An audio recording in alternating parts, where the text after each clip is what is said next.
now we hear from the Clinton camp that Bernie Sanders needs to tone down. Hey, listen, she's already won. Come on, know your role, okay? Now, you're allowed to keep running. That's what her surrogates are saying on TV. Wow, are you not merciful? But you're not allowed to criticize her. And who made up that rule? I know it wasn't Hillary Clinton, because I'm about to show you it wasn't Hillary Clinton. And now they're really bothered because Bernie Sanders has won the last 7 out of 8 elections.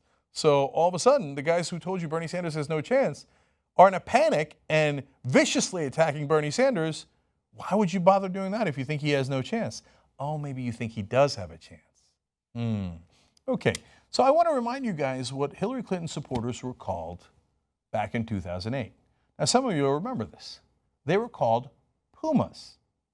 Puma. Why were they called Pumas? Well, it stood for something. It stood for Party Unity My Ass.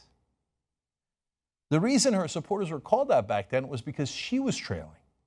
And she was trying to catch Barack Obama. And the Obama people, like the Clinton people today, were playing politics and saying, no, you got to wrap it up, Hillary. You got to wrap it up. You have no chance. Go away already. And you have to do it for party unity. So her supporters said, party unity my ass. We don't care about party unity. Okay, they went even further than that. But I want to give you one of her supporters that the New Republic talked to. And it's a fascinating mindset back then. They explained, in her view, the critics of Obama and his campaign were unfairly branded as racist, a label that strung those who considered themselves progressive and open-minded. So, back then, they were worried that they were being branded as racist. What are they doing today? Trying to brand Bernie supporters as sexist. Wow, she seems so non-hypocritical here, right? She seems so consistent in her positions. And then again, the supporters explained by the New Republic, she distrusted Obama and believed his candidacy was built on a Wall Street war chest.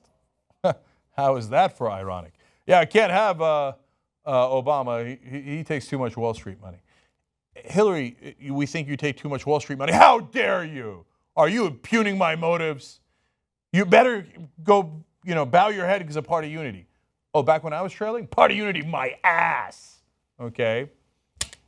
And back then, right now, there's a fervor. I mean, Jesus Christ. Some polls have it at 25% of Bernie Sanders supporters saying they're not sure they'd vote for Hillary Clinton in the general election.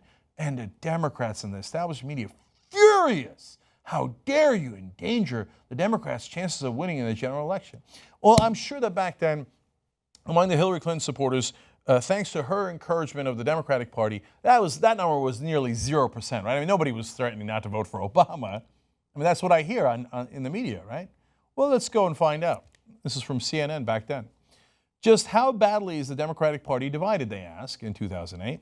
According to the exit polls, half of Clinton supporters in Indiana would not vote for Obama in a general election matchup with John McCain.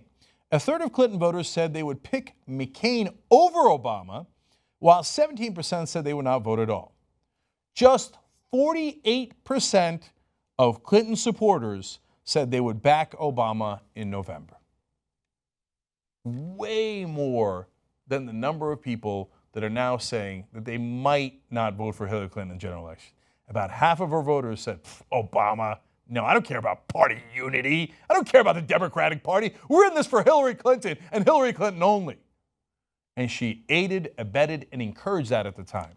Now she has the unmitigated gall to turn around and go, Bernie, how dare you endanger our beloved Democratic Party? Bow your head already.